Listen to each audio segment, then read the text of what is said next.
All right, so this is Corey with Concert Crep, and I'm here at the House of Blues Anaheim speaking with Leroy from War of Ages. All right, Leroy, so tell me, how has this tour gone with 10 Years, POD, and Dead Letter Circus? Well, it's gone great. I mean, we didn't know what to expect. If you would have asked me, 10, maybe 15 years ago when we first started that we were going to tour with POD in 10 years, I would have laughed.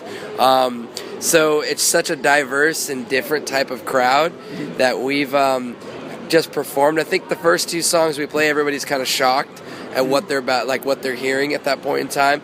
But by the time we get to the third song, they're all into it. So we've noticed a huge growth in our social media and everything just because we're on a tour that is just, we stick out like a sore thumb. So it's been great for us. How did you guys get added to this tour with such, because you guys have such a different sound from everybody else? I just text Sonny and said, hey man, I heard you guys are going out with 10 Years. What can we do to get on that tour? That's about it. That's what I did. And then I heard after this tour, you guys are still touring with POD. Is that correct? Yep, we're doing a second run with POD, and that was just me asking Sonny, hey, you're going out again right after that one. Can we hop on that one too? And he said yes. Are you guys just going to tour forever now? Yes, I think we're just going to tour forever with POD. I think we can do that. Yeah, I would be totally okay with that. Next question. You talked about, I saw also recently you had a van breakdown recently, which is always unfortunate to hear when you're on the road. Yeah. How do you guys deal with things like that? You just take 1 minute at a time. I would say 1 day at a time, but that situation was just like trying anything and everything we could do to, try anything and everything we could do to try to make that situation better. We might be stopped with our interview. No, okay, never mind. So, we just weren't sure. I don't know. We've been in predicaments before where we're, trying to put out fires, I guess you could say, with different situations that happen on tour.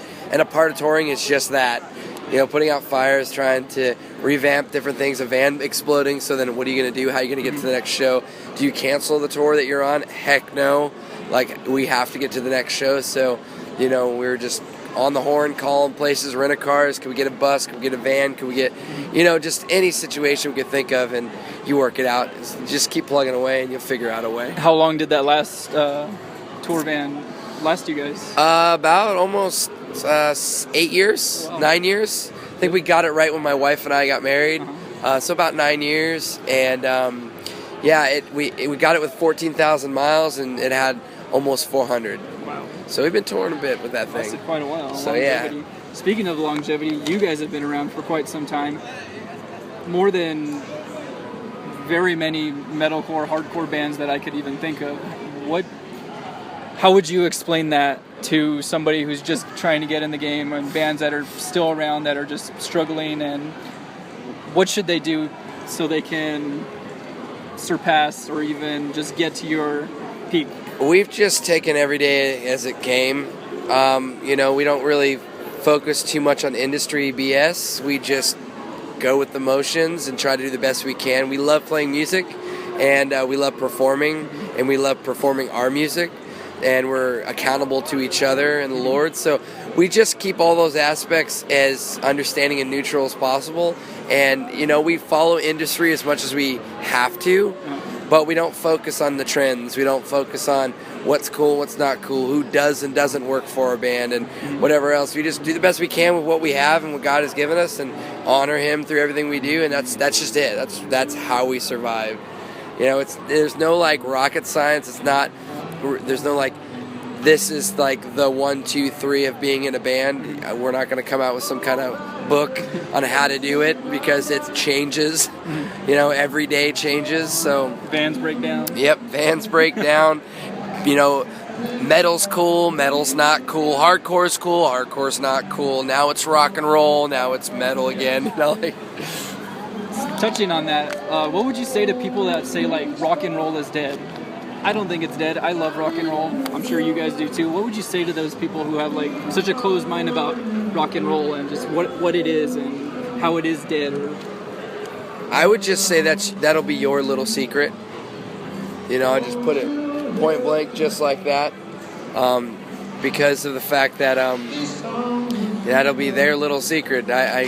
If somebody wants to say rock is dead, someone wants to say metal is dead, someone wants to say hardcore is dead, someone wants to say rap metal is dead, just like whatever, dude. Just play what you want, right? It's like, okay, cool, man. Well, there's a kid in his basement sitting there rocking away at his rap core, thinking that it's the best thing in the world, and I think that kid should think it's the best thing in the world. That's what he wants to think, you know.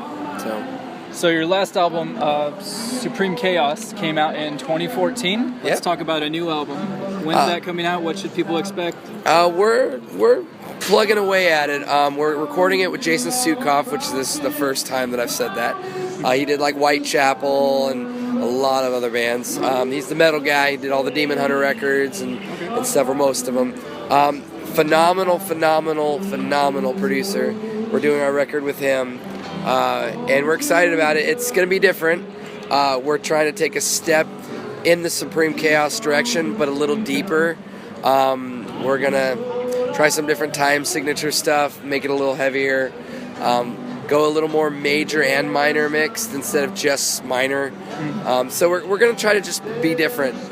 And then I'm going to try to rap a little bit, maybe scream a little bit, maybe sing. In there. I'm going to try whatever I think comes to me. Whatever you think sounds good, right? Whatever you want to play. Because that's what it's all about, right? Exactly. Of all the albums you guys have released, what's been your favorite release and what's been your least favorite? Not to bash on anything, but just what's been your favorite, what's been your least favorite? No, I totally understand that. I would say my favorite release is the one that we're coming out with at the time, because it's the most like current and we're the most stoked on it, so obviously that would be the most excited we are about something, because that's our baby at that time. But worst favorite, I don't really have one, and that's not a cop-out answer, because we've developed through everything. I mean, you listen to our first record, which would be, I guess you could say, Fire from the Tomb, or even Pride of the Wicked. You know, you can listen to those, and then you put in Supreme Chaos, and you're like, whoa, this is majorly different. But then you listen to each one of them in their time, and it's just a progression to each. You know, we've learned a lot, we've developed more, we've become better musicians, better writers, you know. So I think it's just a matter of, at the time, we thought that was awesome. I remember recording our first album and going, this is going to blow people's minds, you know? And we were just stoked and excited to get in the studio and record something. You know, we've never done that before. So, you know, I think it's just, I don't really have a worst album. If I could play all the songs or different songs from every album, I would. So...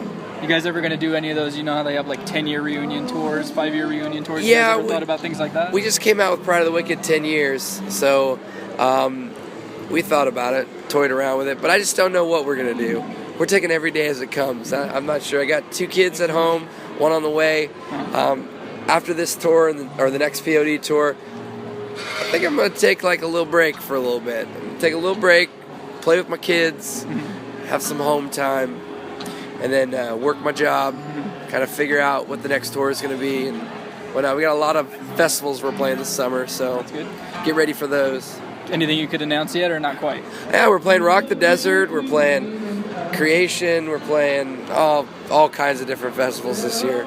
So too many to count. Valentine's Day is coming up this Sunday. You mentioned your wife. Yes. Do you guys plan anything special before or after your tour? Not really. We don't really put too much stock in Valentine's Day because every day is Valentine's Day for her and I. So we try to keep that exciting and spur of the moment. So we've never really put too much stock in the whole Hallmark holiday. Yeah, me neither. All right. Let's do this last question. What does the rest of 2016 hold for War of Ages? New album, festivals, maybe a tour, maybe 2, maybe a couple international things. We don't really know. Is there any artists that like you guys have been around for quite a while, but is there any artists like you just want to tour with? Linkin Park. I would like to tour with Linkin Park. Have you met those guys at all? No. Not yet? We met Chester's brother. He's a huge War of Ages fan. Oh, nice. He came out to one of our shows, offered us a helicopter ride. But directly, we haven't met the band.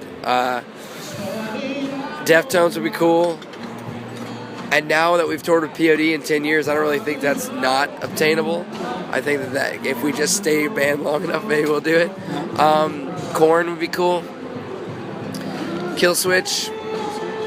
I don't know, man. 5 Finger Death Punch. We really don't care. If it makes sense and it works and they want us to come out with whoever band it is or whatever, as long as it makes sense and, you know, we're cool. All right, so you passed all the normal rock person questions. Do you want to do the bonus round? Let's do the bonus. All right, so these are just random questions, nothing to do with music. You got to say like the first thing that comes into your head. Oh, I love these. Sound good? First question. M&M's, what are your favorites? Puppies.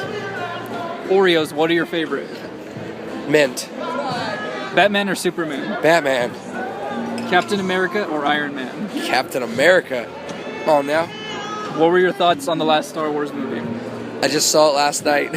What'd you think of it? It was awesome. Even though it was ruined for me, somebody told me a couple of things already about the movie. How did you barely see it last night? It's been out for like 2 months. I've been busy, dude. I've been really busy. And it's my fault why I haven't seen it, but I've been super busy. Are you a big Star Wars fan or not? I am. But I have 2 kids at home, one on the way. My wife and I are just busy people, so. You gonna show them the Star Wars movies? Yeah, sure? probably. Oh, yeah. If you were a superhero, what would you want your superpower to be? What would you want your superhero name to be? My power would most definitely be telepathic ability, where I could appear and reappear in different areas. Teleport, yeah. Yeah, teleportation. That's what I meant. And what would you want your name to be? Teleporter. Last question. If you were a wrestler, what would your wrestling name be? What would your finisher be called? Atreyu and the Backstabber. Dude, I love these ones. All right, so tell everybody, where can they hear War of Ages? You can check us out on Facebook. You can also check us out on Twitter or Instagram. You can hit us up on Spotify, Pandora. We're on it all. iTunes, facedownrecords.com, search War of Ages, all that stuff. Anything else you want to say before we wrap this bad boy up? Keep it real. Thank you very much, man. This has been Corey with Concert Crap, and we'll see you guys next time. Now let's make sure